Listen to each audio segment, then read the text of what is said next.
In this video, we're going to look at topic 85, example 1, rewrite a rational function to identify asymptotes. So we're told to rewrite g of x equals 4x over x minus 3 using long division. How is the quotient related to the reciprocal function f of x equals 1 over x? Sketch the graph. So in the last section, we were familiar with the form y equals a over x minus h plus k. So the current problem we have is 4x over x minus 3. So not quite in the same form. So what we want to do is we're going to use long division to put that in the same form. So we're going to divide x minus 3 into 4x. And I'm just going to put a plus 0 here. So if you remember the long division rules, you do 4x divided by x, right? Leading term divided by leading term. That will give us 4. So that 4 will go here. You're then going to multiply. 4 times x is 4x, and 4 times negative 3 is negative 12. You then would subtract, so the 4x's cancel out. 0 minus negative 12 gives us a positive 12. Now I can't really do 12 divided by x. There's nothing I can reduce there. So that 12 represents our remainder. And if you remember, you can rewrite this as 4 plus 12, and you can write that 12 over the x minus 3. Now this might look a little bit more familiar, so we have g of x equals that. And if I swap my two terms, I have 12 over x minus 3 plus 4.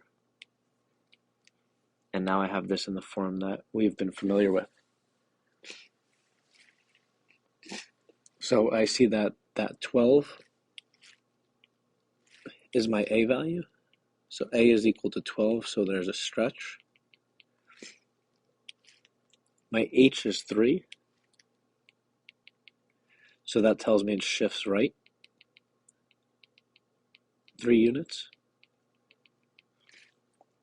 And my k value is 4. So that tells me it shifts up 4 units. I also know, I also know that there is a vertical asymptote.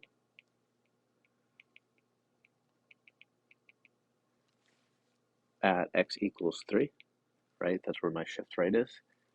And a horizontal asymptote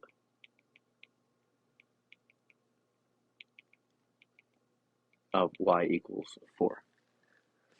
So if I plot those, y equals 4 and x equals 3, that shows my vertical and horizontal shifts. And now I need to come up with some points to actually graph my function. To do that, I'm going to use the graphing calculator. So we're going to go to y equals, and we're going to type in 4x. You can type in the original, or you can type in your new function. It's up to you. I'm going to use the original.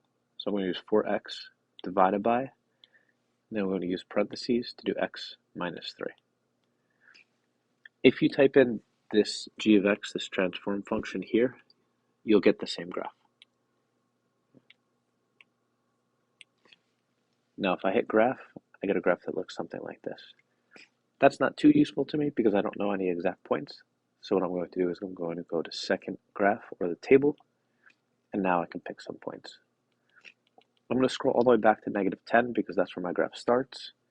That doesn't look too useful, so I'll use negative 9, 3. That's an easy point to plot. Negative 8, negative 7, negative 5, 2.5. So that'll be somewhere around here. Now I'm just looking to shape my graph. It doesn't have to be perfect, right? We're looking for sketches here. Negative 3, 2.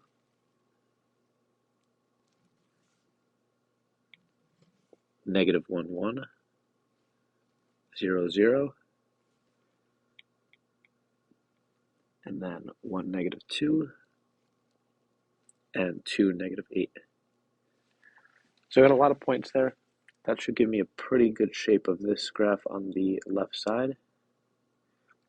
It'll look something like that. Remember, it approaches your asymptotes.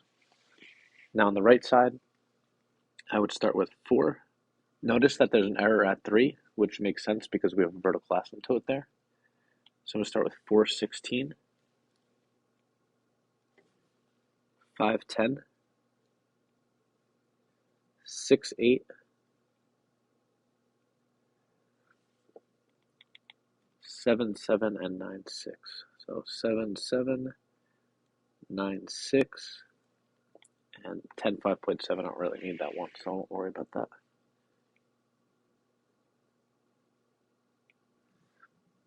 And we have our graph.